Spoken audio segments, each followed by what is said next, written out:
Joining us now is Mike Triplett, ESPN NFL Saints Nations reporter.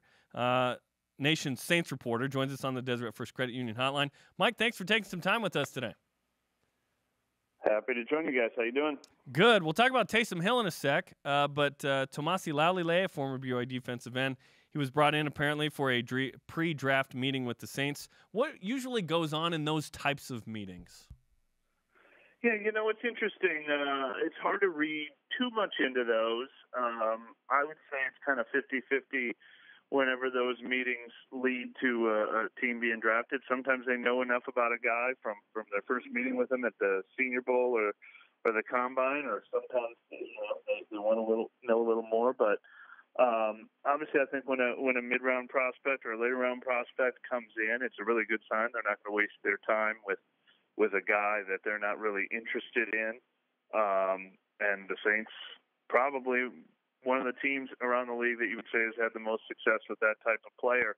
So it's probably a place where he'd be in good shape if he landed here, and they definitely have a need for defensive line depth. Well, that's what I was going to ask you. Where does that fall in the pecking order of needs for New Orleans? Well, I'd say pretty high. I'd say the front seven in general was maybe their number one priority all throughout the front seven, and it's obviously a position that's really good, because unlike the guy we're about to talk about in a minute, defensive line is a position where they do a ton of rotating. A lot of guys, those big bodies who come in and they want fresh legs and they want 20 snaps from this guy and 20 snaps from that guy, and they really could use that. They just flirted with Ndamukong Suh in free agency and did hit that target. Obviously, we're not talking about the same type of player, but it's a position where they have 2 or 3 rotation spots that probably are not on the current roster that are going to make this team. Mike Triplett, ESPN NFL Nation Saints reporters on BYU Sports Nation.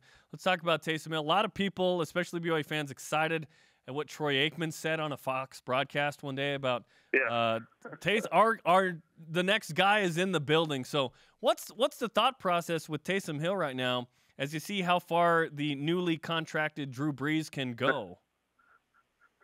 Well, look, I'm excited. I don't think there's anyone they could draft in this year's draft outside of maybe like Lamar Jackson at number 27 or something that I'm going to be more excited to watch during OTAs and minicamp and training camp practices this summer than Taysom Hill, because I've never seen him on the practice field. I've never seen him throw a pass because he spent his summer with the Green Bay Packers last year, and the Saints didn't get him in the building until week 1 of the regular season. And, we don't really get to watch full practices once they go in the regular season. And he didn't do a lot of, other than scout team work. So I want to know where this love from Sean Payton comes from. But, look, obviously it's real. Troy Aikman and Joe Buck talked about it on that broadcast, but I've heard that many times from people close to Payton that, I don't think the Saints are going to force themselves to draft a quarterback this year because they want to take a look at Taysom Hill as possibly that guy they could develop. They've never really had a developmental prospect waiting in the wings under Drew Brees. They did have Chase Daniel for several years, and maybe that's the kind of development we're talking about. But Payton is very intrigued about his size, his speed, just his character and work ethic. And obviously last year he had one of the most unique stories you'll ever see in the NFL, where they liked this guy so much and he was just doing nothing as a third-string quarterback. And they're like, you look like you could be pretty good on special teams. And he didn't just play special teams. He was a very good special teamer. The Saints special teams coach, Mike Westhoff, last year said he thinks Taysom Hill played at the level of the Pro Bowl special teams specialist over the final 8 weeks of the season. Wow. Mike, you're for anybody that wanted to put realistic expectations on Taysom, this interview is just completely blowing that out of the water. And that's interesting because these are all things that we've read, and Jerem mentioned the Troy Aikman comments. With all of that said, I think a lot of people are expecting Taysom to be the backup to Drew Brees, but the team did sign Tom Savage. So how do you think the backup quarterback battle plays out? Well, yeah, let me take it back a couple notches. All the stuff I was saying are the reasons for excitement, but the obvious that goes unstated is, okay, he was an undrafted rookie in the first place, and he was cut by the Green Bay Packers, even though they reportedly really liked him and were hoping to get him back on their practice squad. And he's never thrown a snap in practice, and no experience to speak of. So obviously, any success he would have as a quarterback in the NFL, it's still all based on potential right now, and it's got to be something that he earns on the field.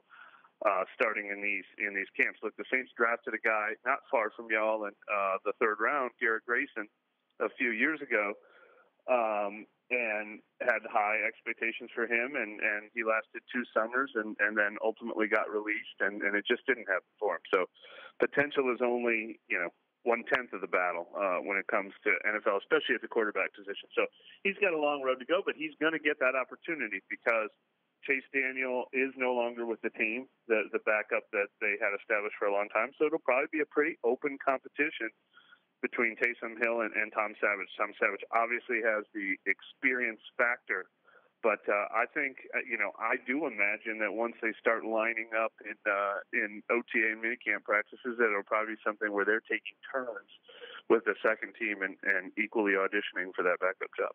Mike, potential's way more exciting than reality. Let's be honest. Come on, man. Exactly. Okay, let's finish with this. What's been the fallout after the incredibly crazy finish to the season in Minnesota? Well, they're just getting back to work now. They just reported for the start of, weightlifting and off-season conditioning. I haven't even got back on the practice field yet. But I think ultimately it's kind of that ideal combination for an NFL team heading into the offseason, where they had a fantastic season last year and very easily could have been a Super Bowl team if a couple more things fell right. They should have been in that NFC Championship game, obviously, against the Philadelphia Eagles. So you've got a team that had a ton of success, has a ton of young talent, but also now has that hunger and desire that, they feel like they have unfinished business they need to take care of. They're not going to be a team that's resting on its laurels from a successful season last year. They're feeling that disappointment and thinking that they should go a couple rounds further. So you got the combination of Drew Brees, who's 39 years old, but also both of the NFL Rookies of the Year, and just a tremendous rookie class from last year. So they've got talent, they've got depth, and they've definitely got high expectations. You mentioned Drew Brees, and even at 39, he's still one of the best quarterbacks in the league. Anybody that was concerned he wasn't coming back just wasn't paying attention because of the relationship he has with that city. Can you put into perspective how much he means to New Orleans? No, look, and it's all taken for granted now, but when you go back and tell the story of him showing up in 2006, 4 or 5 months after Hurricane Katrina hit, and people thought the team might leave, and they were 3-13 that year, and how instantly they became this exciting team, one of the all-time great offenses in NFL history, a Super Bowl champion, what he's done for the community. He's an NFL Man of the Year, Sports Illustrated Sportsman of the Year.